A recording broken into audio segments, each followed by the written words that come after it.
Hey everyone, very good evening. This is Divya here, and you are watching Trend Brain. So today we have with us Shubhashri, we have Chandralekha, we have Hamsa Nandini, we have Maitre, Ranjini, Shweta, Soni, hi Sumita, hi Sunita, and Supriya, and some more participants are yet to join with us. I'm very happy and glad that you're all joined today to do a nice lesson on Montessori school administration.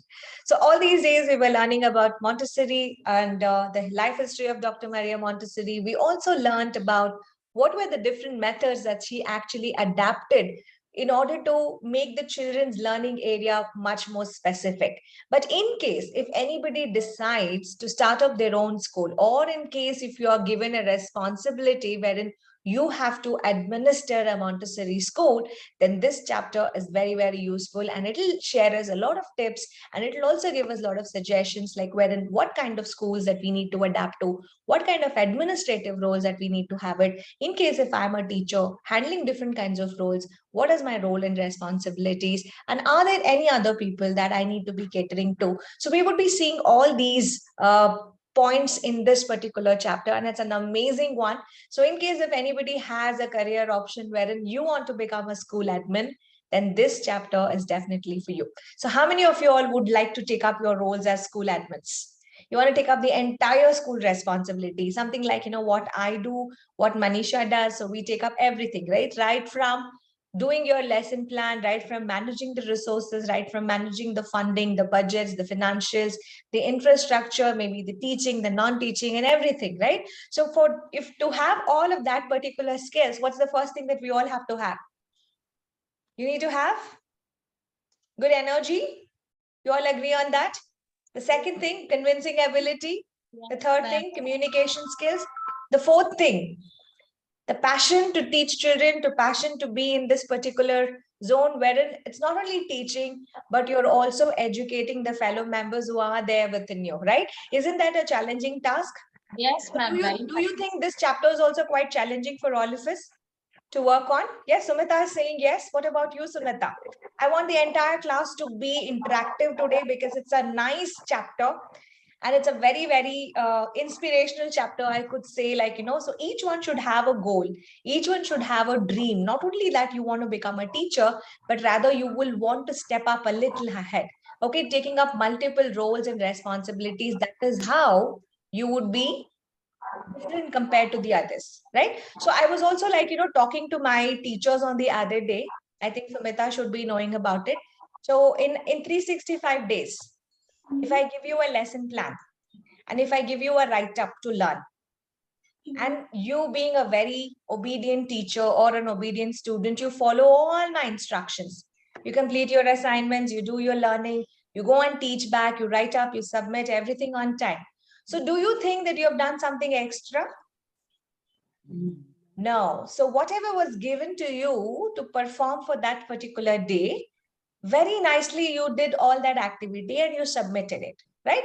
So what happened there was like you only met my expectations, right? So I had expected something from you and you delivered that expectation. So you only met my expectation. Now, what if somebody does a little beyond? Now, say Sunita, if I wouldn't have given her a particular volunteering task also, Sunita comes to me and she says, I have, Divya ma'am, there's an event at school. I want to volunteer and I want to contribute for some kind of an art lesson for the students. Now, what did Sunita do? She started doing a bit more. That means 1% more, 1% of her effort is little more. And Ranjini now again looks at Sunita, she gets inspired. She does not only for one day, she does it for 2 days. So that means Ranjini has put double the effort.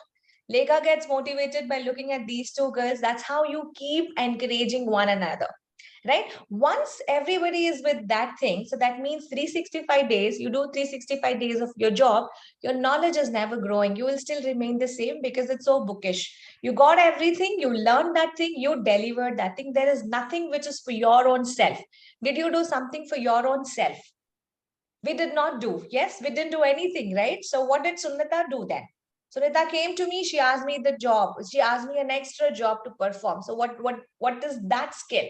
volunteering and exhibiting that quality of that particular work. And she is also getting noticed, right? So she is standing out amongst all of the other teachers. Now what happens there? Always students come back and say, like, so I am not being given an opportunity. Only those teachers are given an opportunity. Nobody is coming to me. Nobody will come to you. Nobody would come to you and give you the task, because we're all there to only guide you, to support you. The passion, what is there inside you to become a teacher, it has to come from within. Now, I cannot become Hamsa ma'am. Even though I want to do all my skills, I cannot do that. Even if I want to become a great teacher like Sumita, I cannot be, because I don't have the skills of art. And Sumita has that amazing skill of art.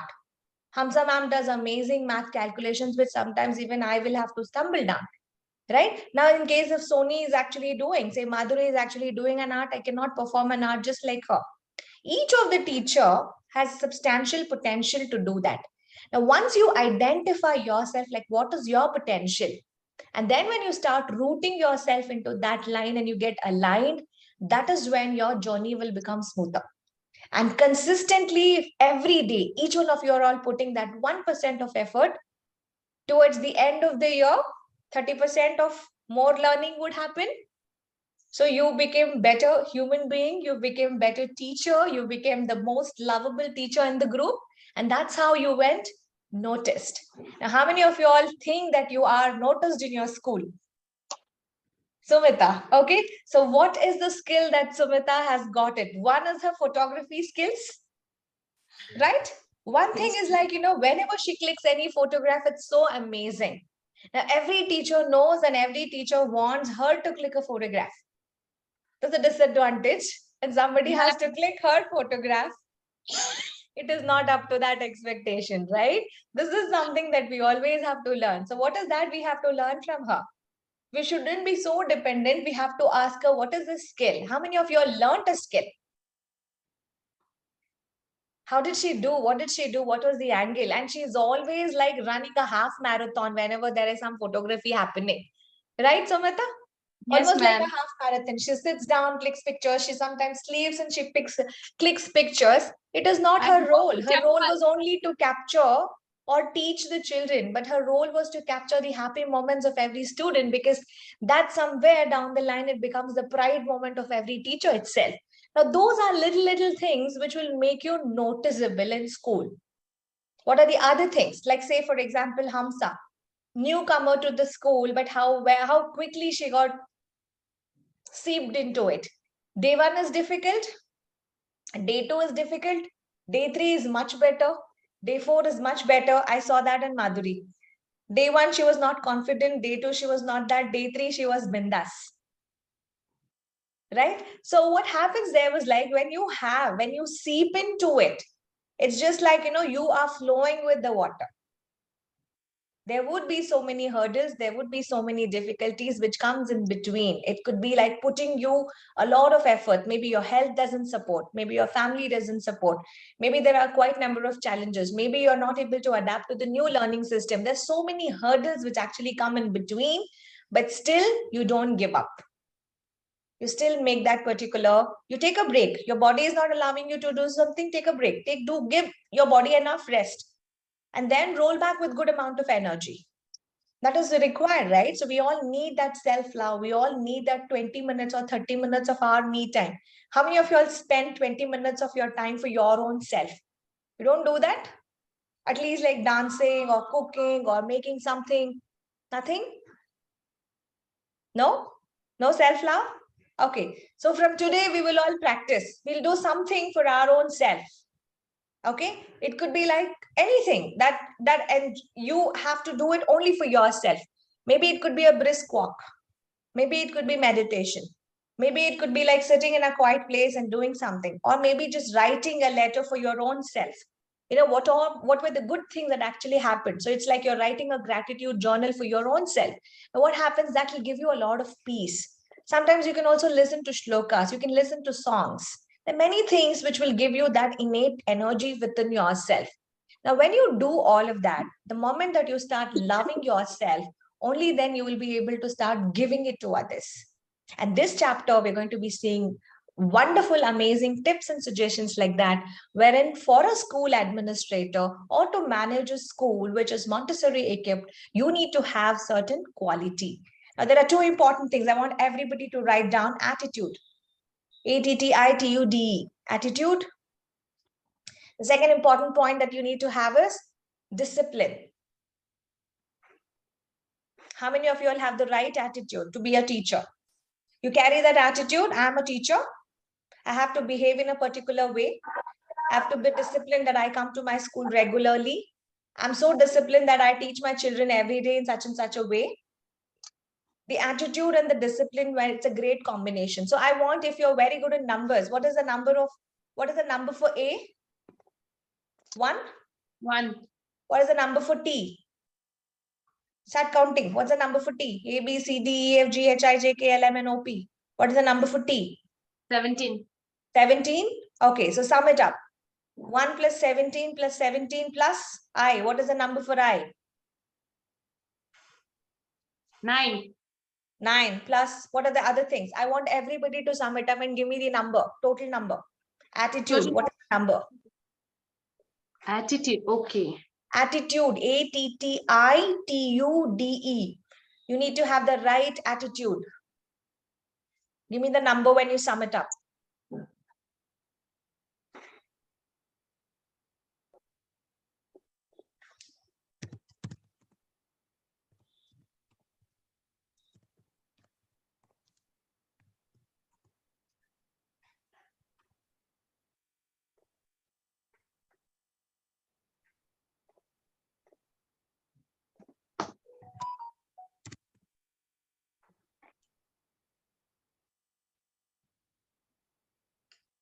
Come on, hurry up.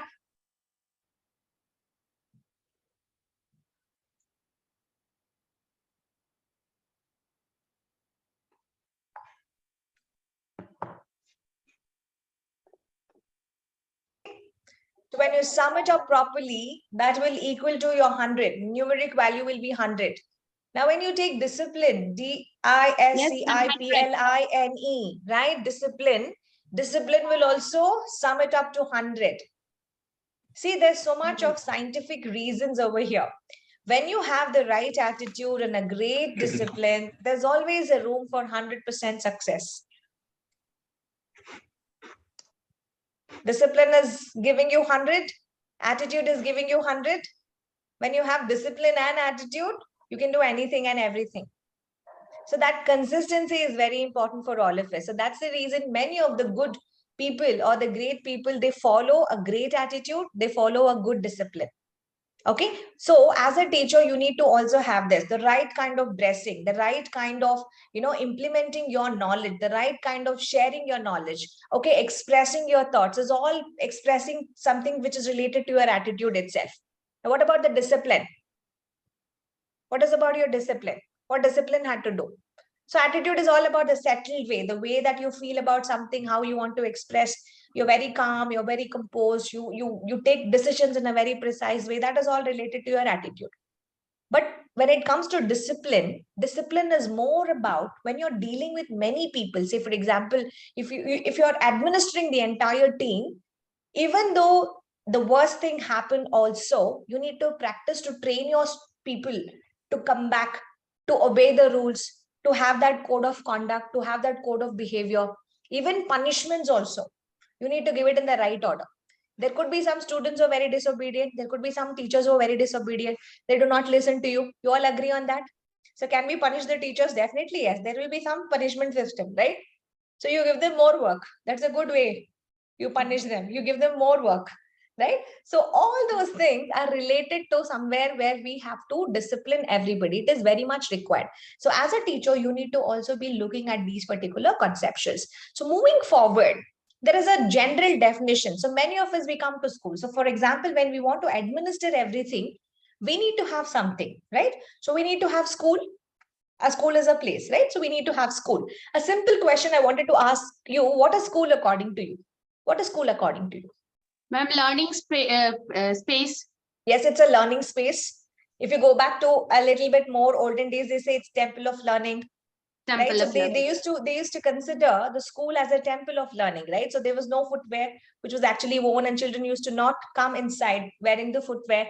They used to always do namaskar to the teacher, right? There was many things. So in each one has got their own perspective. So according to you, one is like a place where we are actually learning.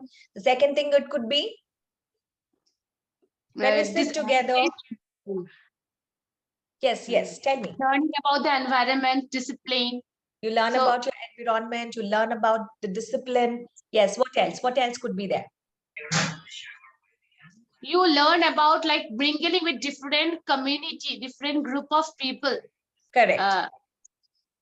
Definitely, yes. So it's like, I can say it's like, it's a small community, or I could say it's a miniature kind of a community wherein students from different places, students from different cultures, they all come, right? We all sit under the same roof, or we sit in the same carpet, or we use the same desk. We share certain things. Irrespective of what, from where the children are coming, we still learn the same conception, right? It could be the smaller classes or the initial classes, or it could be any kind of a college or a high school. It will all still be the same. So it's like an institution wherein everybody is together, right? So we don't have anything which is related to any kind of indifferences. So that is what we consider as a definition of school. You all agree on that? Yes. Now you have a school. We know the definition of a school. Now, who are the people who actually want to run the school? So we need some people to manage the school. We all need people like you to manage the school. Agree? We all need, right? So we all need teachers. We all need a team. We all need support staff. We definitely need our non-teaching. We need our logistic people. There should be so many other people. So, but apart from all of them, we need to have some kind of a management team who's going to be managing all of this, right? Now, they would manage not only the school, but also they are responsible for running this institution. The closure of the institution, the growth of the institution, or the way the institution would be running. It could be related to financial matters, it could be related to policies, it could be related to curriculum, it could be related to controlling something. Everything is related to that. So your management is actually working on all of that particular conceptions. You all agree on that? So the uprooting of any institute, it could be, or putting any of the institutes downwards, putting it backward or taking it forward, it needs a lot of effort. You all agree on that? We all agree on that. So it needs a lot of courage. It needs a lot of strength. It needs a lot of energy. It needs a lot of inspiration. It needs a lot of experience, right? Over a period of time, once the teachers gain good amount of knowledge and experience, what happens is like that individual becomes worthwhile to administer a larger group of students. It is not related to age. Even a young 20-year can actually manage something really big enough. The only thing is like they have a different set of quality amongst them. They have some kind of a quality which is actually differentiating them from the other people. So this is one thing that we will have to be learning. Now, what do these people do? What do these people do? They can either make a school a dead school, or they can make a school a living school, right? Now, when I say a dead school, what is a dead school? You come just like that. There's no curriculum happening. Children come, they sit, they learn whatever it is happening, and they go back. It is very rote learning. They don't enjoy. They just come like that. Even the teachers are not giving that kind of an encouragement to students, and there's no improvement. So there's no scope for improvement for the teacher. There's no scope for improvement for the student either. Now, what's a living school? Very lively. Very lively school, right? So their day-to-day activities are amazing. Okay, the environment is not at all dull. The environment is not routine. The activities, what they do is not the same old activities. There is no repetition. There's a lot of creative work which actually happens. Now, did you see that we had some competition today? You saw the creativity? Unwritten. It's an Yes. unwritten. Yes. So those would be something that you will have to be also taking it, right? So a good teacher, I could say like, I do not generalize here that only the headmaster or a principal or the head of the institution should take up these particular things, because we are not talking about the affairs that are leading to deterioration of the school. Okay. So even if a teacher is not capable, even if the entire management is capable of running such a good school, but what if the teacher is not skilled to teach the student in that class? Are we still deteriorating the standard? Correct? You got me? The school is doing amazingly very well. Okay? The school is doing amazingly well. The principal is good, headmaster is good, the coordinator is good, even whoever is on the higher authorities, everybody are good. Now you have good amount of students also. Now what if on the bad luck, I allocate somebody who's not capable of taking up that class? Do you still think it is leading to deterioration? Deterioration means a falling standard, not up to the mark. The teacher is not that skilled to teach that particular conceptual to the child, right? See, the revolution is actually changing. The education system is actually changing. So in case if you're an old school teacher, you need to change your methodology. So to change your methodology, you need to be a child again, because you have to learn each day, right? So we need to have that learning edge towards learning. So once we have these particular things, we would be able to make a school a living school. So it should be starting with good energy. And where does the energy come from? The higher authority, right? If your principal or a headmaster is coming early in the morning and he's wishing all his teachers so enthusiastically, so what I could say with energy, the energy is getting transferred to all his teachers. And say, imagine if the headmaster or the principal is also creative, he's also hardworking, he's also putting his efforts to take up certain things. So what do you think the teachers would do? They would also start getting motivation from them. They would also join the group. Now, what do you think that the teachers are going to become? They become much more efficient. So you can mark these words in your book. It is mentioned there. It all starts from a good headmaster or a good headmistress or a principal. Only then the teachers become effective. So whatever creativity that we have, it also, it doesn't serve a purpose if the energy is not being transmitted to one another. Okay, you have all that energy and you keep it for all yourself. I'm a Ma'am, very which energetic person, but when I come to school, I sit like this. Do you think it happens? It is a good thing to do? No, you need to transfer that energy. You need to showcase your creativity. You need to show that you are research minded. You need to show that you enjoy serving, you enjoy teaching, you're eager to learn something. Only when our teacher is able to do that, who's watching all of us, our children, right? The student community would start learning. They enjoy coming to school. They look at the teacher. They can identify the teacher's effort also. My teacher is doing so much. And they would start learning and they are ready to work in whatever things that you actually say. To support all of this, I had a principal, I had a teacher, I had a student. Now, what I need?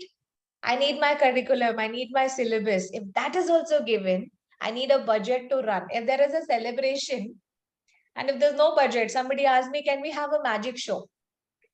I said, yes, we'll do it.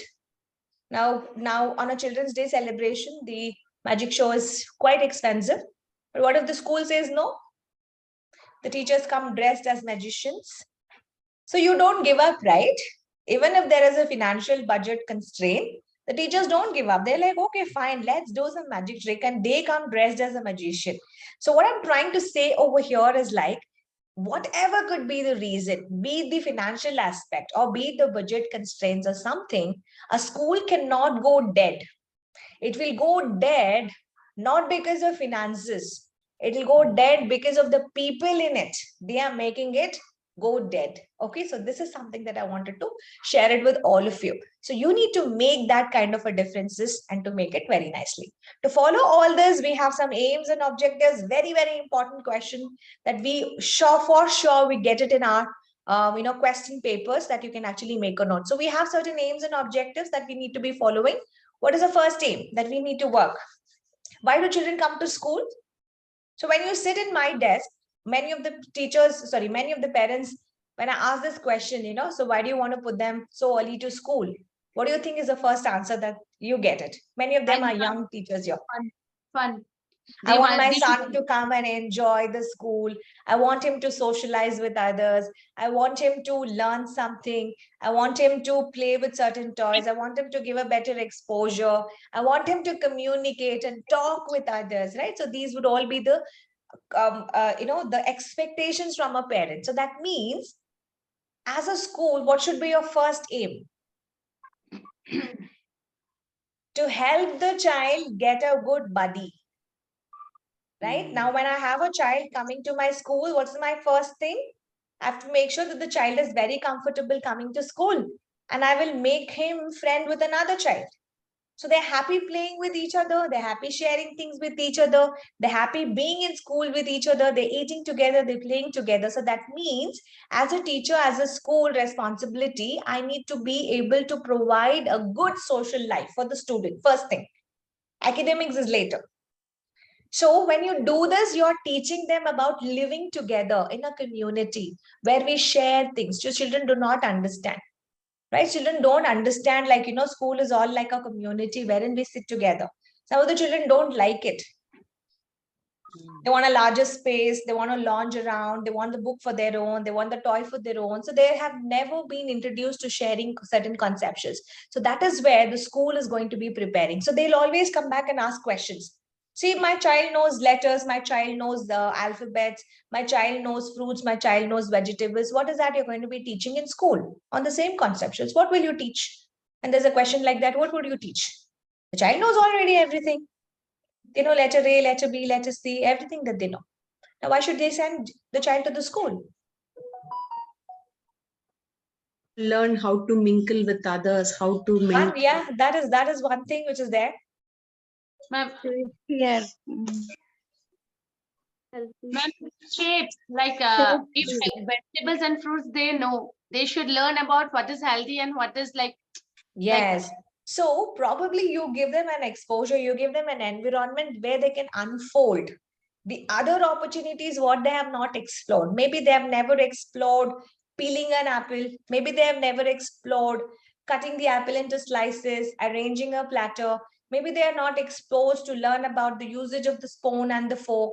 Maybe they're not exposed about cleaning a table, arranging a plate, and other thing, right? So when you start working on giving them experiences where they can unfold these skills, that is when the child's performance or the personality will also blossom. So children will start learning the philosophy of life. They will learn this is there. This is how my mother does. This is how my father does. So this is the kind of philosophy of life that children do learn it in schools. Now, conventional schools never had this. They had good practices, but they were not that very experiential learning was never there, right? So in our these days learnings, what we need to always realize is you need to keep the objective of education. So you cannot let go the education. You need to teach fruits, you need to teach about vegetables, you need to teach them about the letters. But what you need to work is like you need to also adapt the practices which is given by these educational experts. So you will keep or you will make sure that the children are emotionally good when they're learning a particular concept. So children are in harmony when they're trying to share a particular piece of or a slice of apple with everybody, right? So when all these points are actually met, so that is when the objectives are set and not much of knowledge is being wasted for our children. So we have to also work with creating a healthy atmosphere.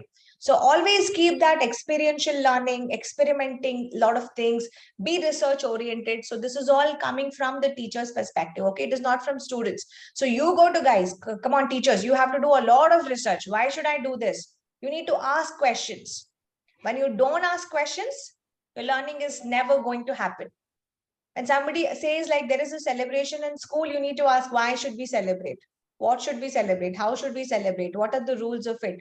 Or what is the expectation from me? What is my role in that particular thing? What do you expect from my students? When you start asking me these particular questions, I'll be able to explain it to you much better and better. Right? So even our experts will also agree on this. Now, who are all the experts? Maybe the research analysts, maybe the senior principals, maybe the people who are very good in dealing, or so no, I cannot say dealing, in taking care of the younger children from two. We cannot use the word deal. You cannot deal with a child. Okay. So he's not a client. You need to work with a child. So you can never use that word. Like, I'm dealing with this child. No, you cannot use that. Okay. So we need to be working with an expert who have good amount of knowledge. What are our experts will tell us? What our experts will say? The experts are agreeing on certain following things. So that means the first important thing for any school or for any classroom, what's required? Planning. Planning. Now, where do you begin your planning with? Where do you begin your planning with? Yes, so you need to have a school. This is how my school should be. I need to have a particular corridor area. This is where the parents would sit. This is where the children's lobby would begin with. This is where the end point of the parents' drop-off junctions is. You will start planning not only your academics, but see, you are now thinking a little ahead, not as a teacher, but you are thinking now as a director, as an administrator who is able to work with the entire school. So you need to have that sequence to have that efficient administration. Only then your journey would become very smooth. Right from the beginning to middle till the end, you need to be there. Beginning of the class, you should be there. Middle of the classes, you should be there. End of the classes, you should be there. So you need to be there, right? So we are there sometimes, right? So you would be able to see Manisha is there in the morning. She's there till the end. She's also coming in between, right? So these are certain things that we need to be working on. The second thing is like you need to have is like resources. Do we have resources? Resources is not only your chalk, pen, pencil, books, and other things, materials. Resources are also the teachers. Do we have resources? When I say resources, is it good to invest in good resources? It is good. Yes. If I have a good teacher, it's a good investment. She's a good resource. She's a good asset, right? So we need to have our planning not only on the resources for the academics, but also on the human resources. So we need to also have those resources. Facilities, you need to plan on the facilities. See, initial stage, it is going to be very, very difficult. People might think, should I invest so much on the school? How many of you will think like that? For example, even I thought when we started in the year 2009, so TBPS was one of the largest campus in Bangalore, one of the biggest campus, I could say. And expenditure to put up that particular center itself was so huge. It was somewhere in CRs.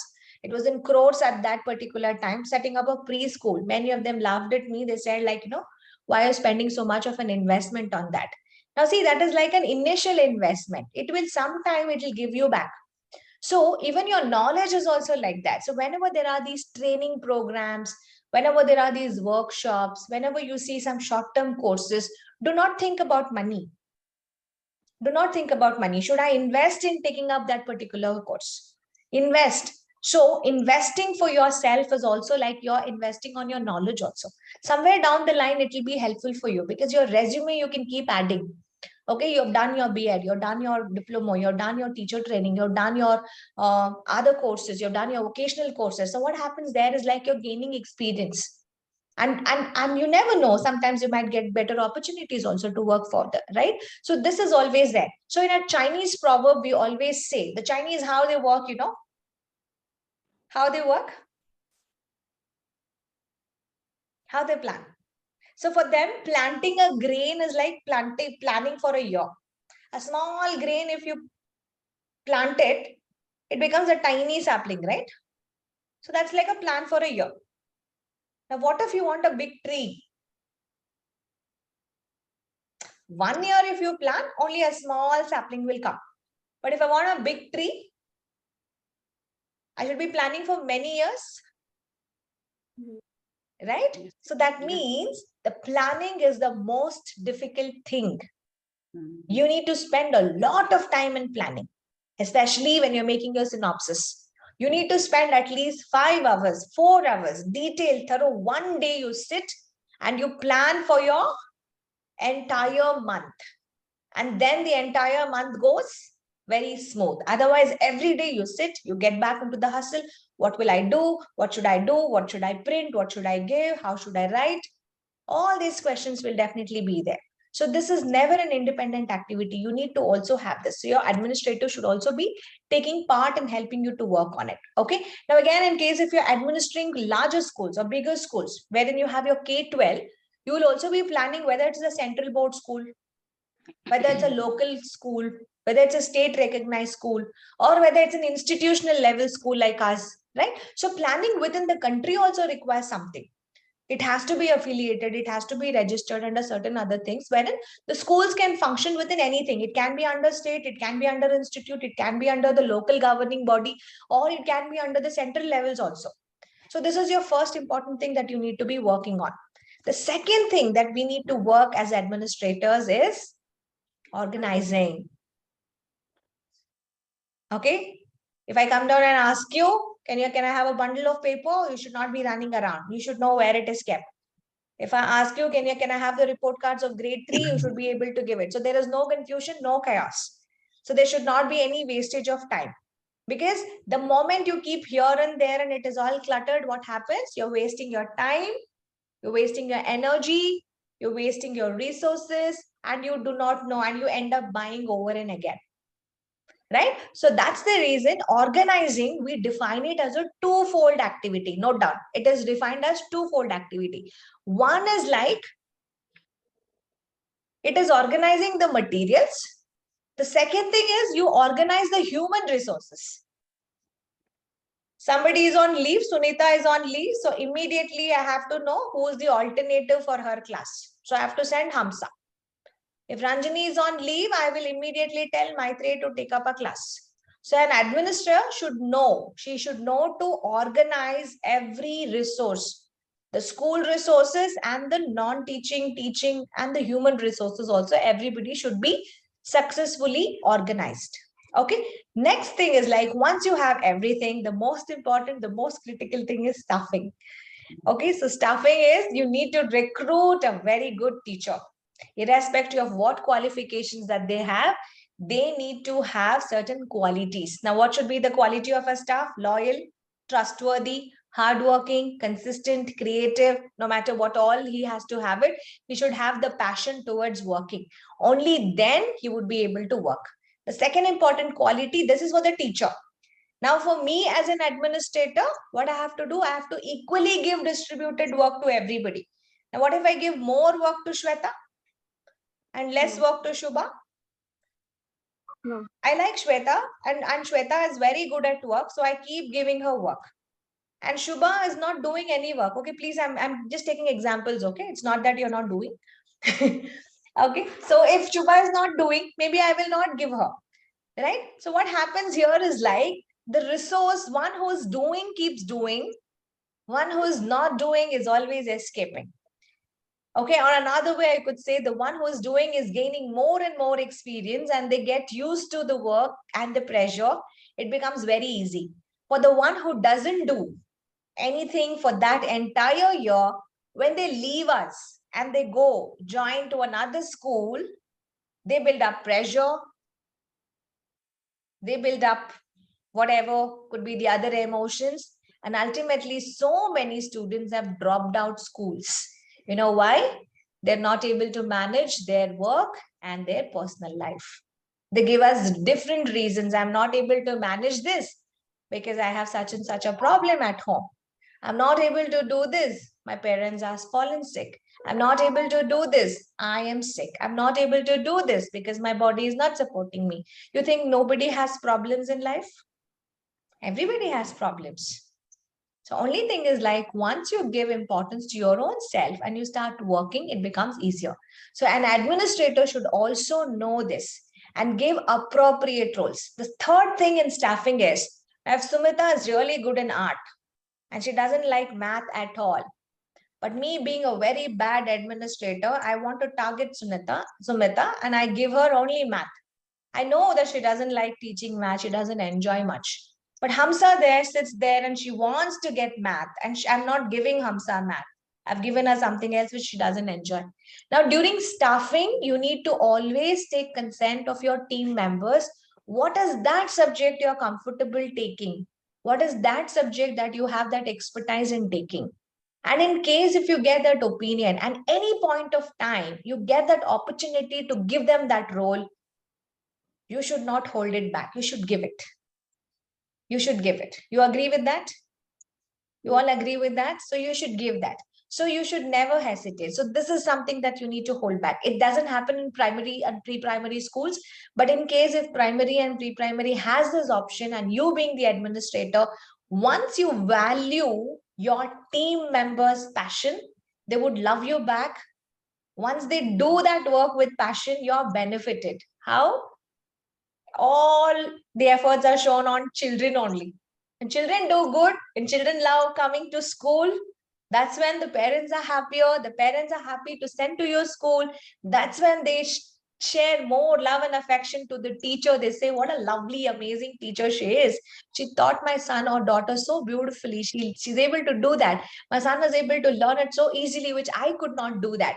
Now it comes back to you because they come back to the administrator saying, thank you so much for giving an opportunity where I could show my talent, I could showcase my experience, I could give up all that I had as a knowledge sharing. See, knowledge sharing is the most wisest thing that we can actually do it.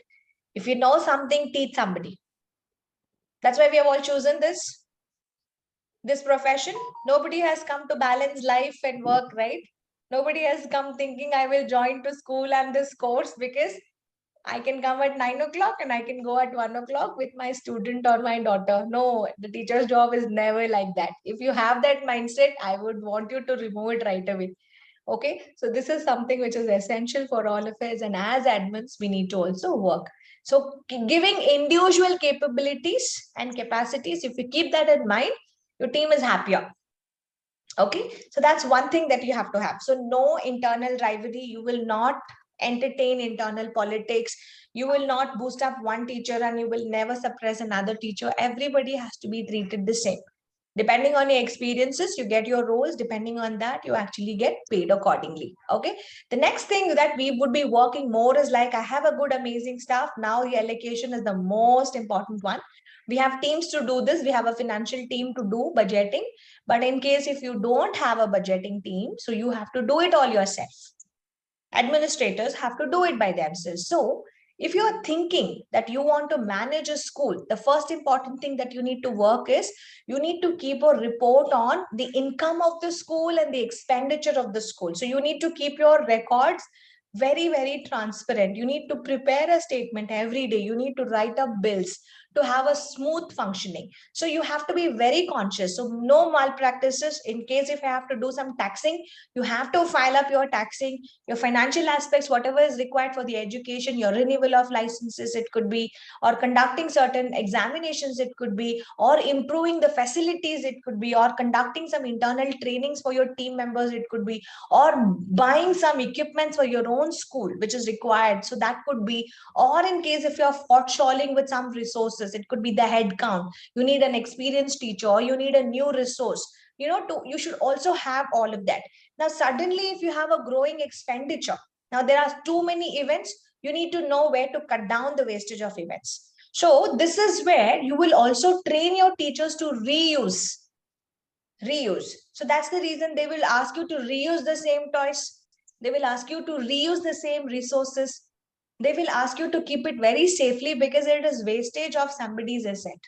Okay, every time that you work on this, so how do you get into profits? How do you get into a profit? Earning more? No. Again and Earning again. more sometimes is one definition. The second thing is spending Not less can also be. Spending less or wasting less can also be one kind of a definition for having a good profits. So you as an administrator, whichever role that you are in, you would be very keen. They will be very particular on budgets, especially finances. It's a very delicate topic for an administrator because anything goes wrong, it is to be paid from you, right? It is the utmost responsibility. And it is like the institution will never give this kind of a role to somebody who is not trustworthy, or they would not hire a person whom they cannot, rely on or manage on. So they would always be giving it to some expert who would be able to manage the school with all kinds of expenditures. So this is something which is important. The next one is very important, very close to me. It's related to, yes. Want to share something? Recording and reporting. Okay, so what do we record? The first thing in the morning, I get a report. So many are present, so many are absent. So many came late, so many went late. So many took permission, so many have not taken permission. The first report I get from Manisha at 8:30 is all this. Okay, so what do I do? So what did she do? She reported it to me. And what do? I record it because I need to cut the salary, right? Every employee salary, if they're absent, we need to cut, right? The friendship is on a different level. Budgeting is on a different level. You're paid based upon how you report. So somebody reports to me, or it could be the same person who's reporting and recording also. Correct? So we need to have these kinds of calculations. So that's the reason we need to take in punch in time. So this chapter is more about how you manage the system. Many would have gotten this particular role in case if somebody are what I could say is like an expert in this particular domain, I could definitely ask them to take up this particular role, because they would be able to take up these roles also, right? So reporting is very important. So any activity that you have it, they would start reporting it to me. Clear? Not only on that, some school function is there, they would record. Somebody won some award, they would record. Somebody is going to a museum, they would record. And what time that they would report, what was the expenditure over there, what was the ticket pricing, everything has to be recorded and reported. Now, when we are working on all of that, do you think that you need some directions? You need some directions, right? You don't know, you have everything within you, but you don't know, you're a new member to the school, so you don't know where to start. You don't know where to stop, where to start, how what kind of a direction you need to go. You're very hesitant. And you're very hesitant, what if I teach something wrong, what if I take a wrong step, what if I do something like this, will somebody be able to authoritatively give me directions? So that is when a school head can actually take that authoritativeness and give you the directions of how to process the entire administration process. They'll tell you when a person comes in, it could be like a parent walking in, how to talk to a parent. It starts from there. How do you greet them? How do you convert an inquiry into an admission process? How do you take up the fee collections? How do you do all of that? So it's got a very detailed procedure of how exactly you need to be doing. For having all these things, it doesn't go that well, right? So again, you need to go on planning, you need to organize, you need to coordinate, you need to evaluate many things, and all of that will have to fall into one direction. And a person who is the what I could say, head of the institute should be able to guide us. They should be able to direct us, because they will have a vision, they will have a goal that this is the school, and the school will have a particular vision, and it will have their own vision, and they want to work on it. Now they have everything, they've given us the directions and everything. What should my teachers do? The entire team should do, they have to coordinate, right? We need to coordinate. Now, say you have an event tomorrow, right? We all having our Children's Day celebration tomorrow, right? So what I have to do is like, I have to coordinate with all of you, because I can ask Hamsa, what is the activity that you're doing? Ranjani, what's the activity that you're doing? Sunita, what's the activity you're doing? Maitre, what is it that you're doing? Sumita will tell, okay, I'm going to do this such and such an activity. We have a dance party after this, another thing. Now, when you're starting to communicate and coordinate with all of them, do you think that we are going to have a harmonious relationship? I'm uniting all of you, right? I'm putting everybody together. Do you think it gives a good energy in school? Because you're working so very well, and the person, the administrator, coordinated so very well. It could be many activities, but we're all relating to one another. And what if she says, guys, tomorrow is this theme. We're working on a particular theme, and everybody will have to fall under a nursery theme itself. Now you get lots and lots of ideas. You start working on it. Your activities will become innumerable, and you will start working on every possibility to make it a good one. And when you do it together, there is no chance of duplicacy. No two teachers will do the same thing, and then you'll be like, array, she also did this, I also did this. There's no overlapping, there's no duplicacy, because the coordination went so very well. There was no confusion at all in school. The other important thing is, I cannot complain on her. Neither I can complain on the other teacher. There is no chance for criticism. You all agree? I cannot say she did not do, because she did in front of me. I was there. She cannot say that I don't know what it is. So there is no chance for criticism at all, because you have coordinated so well.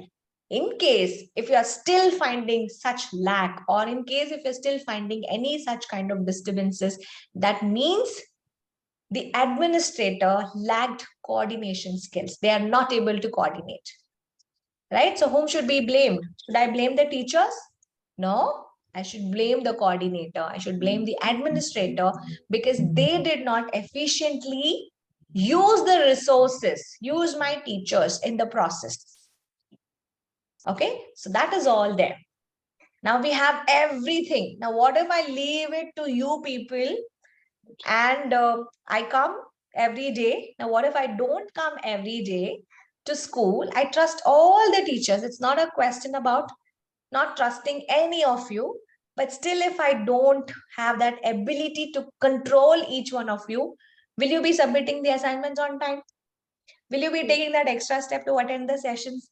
Will you take the extra step to come every day, be it whatever it could be? You didn't get an auto also, I will say, okay, walk and come, run and come, take a bus and come.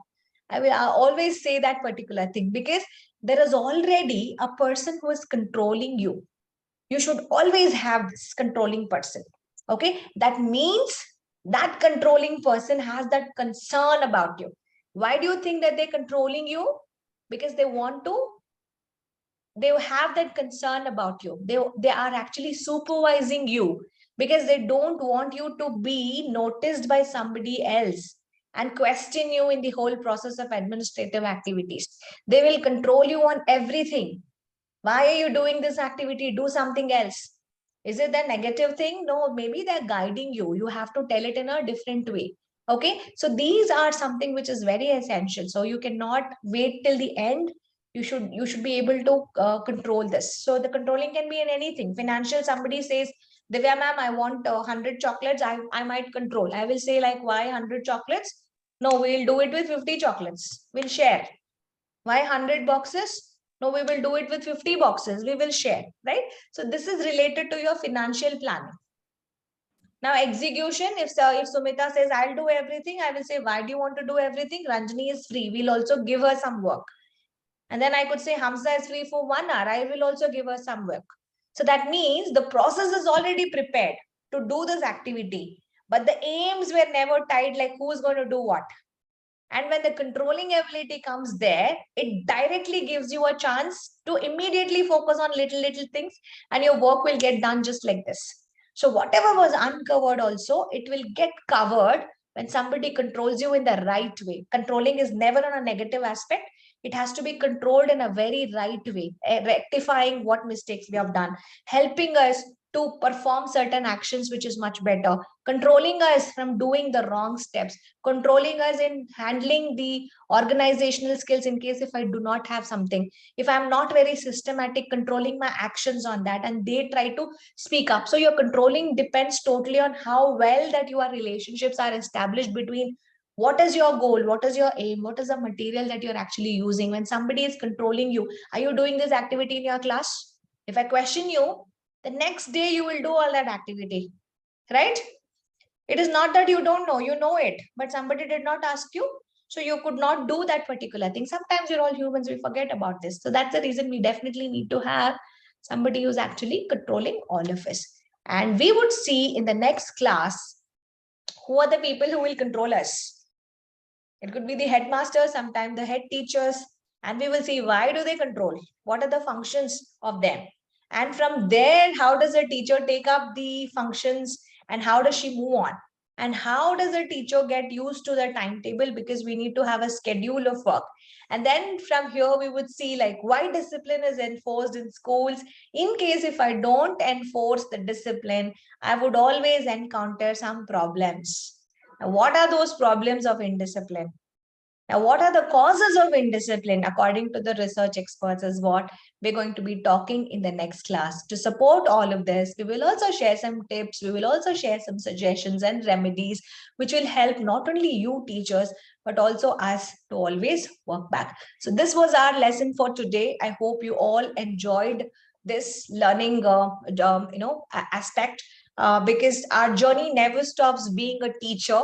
Our journey has to be a little ahead, wherein you have to be catered, you have to be equipped to do multiple tasks in a school. I would always love all of you to own up something on your own. It could be your own institute or it could be your own career counseling classes. If you are mastered in your classes, you take up certain extra coaching classes and earn a little bit more. Okay, so that is always my wishes to all of you, because what happens, sometimes the money is also an encouraging factor. It's a motivation factor. The more you earn, the better you become. The better you become, the more you invest on yourself, right? Now, in case if I'm earning 50,000, I might spend 5,000 on myself. It could be on my grooming, on my clothing, it could be on my investment. Maybe I can spend a little bit more on my education. Maybe I can do a course every month where I could spend some 10,000 on it. And maybe that 30,000 I could use it as my saving, right? So these are certain things that you can always keep up in your mind. So never stop your journey just by doing something. Every day's learning has to be a passionate. And this chapter gives us a good amount of proof, like wherein once you learn about managing a school, it's not that difficult. If you have skill, if you have talent, if you have potential, if you have those two things, what was the first two things that we discussed? The right attitude and good discipline, you will be able to do anything and you can achieve 100% success rate. So saving this, okay, so this is our discussion. So our talk would continue tomorrow on the same particular topic, and we'll see you all tomorrow on the same discussion. So thank you very much for joining in time, and we will see you all tomorrow. So tomorrow, whoever is celebrating Children's Day in school, so I wish you all the good luck, and whoever is like, put the speakers off, sorry, the videos off. I hope you were all with me and connected with me over the period of time. Thank you guys. If you have any questions, you can post it. I'll see you soon. Take care.